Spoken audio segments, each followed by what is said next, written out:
मनामध्ये सागर सारा उसरून हसतय रूप तुझं छळतय मनामध्ये विश्वास माझा भरवसा तू माझा सर्वज्ञ जगाचा गणपती तू विश्वास माझा भरवसा तू माझा सर्वज्ञ जगाचा गणपती तू ही समुद्राची लाट देवा पाहते तुमची वाट दोन तासाच्या या गजरात देव निघाले थाटामाटात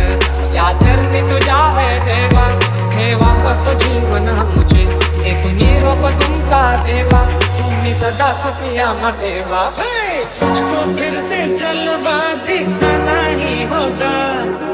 अगले बरस आना है आना ही होगा देखेंगे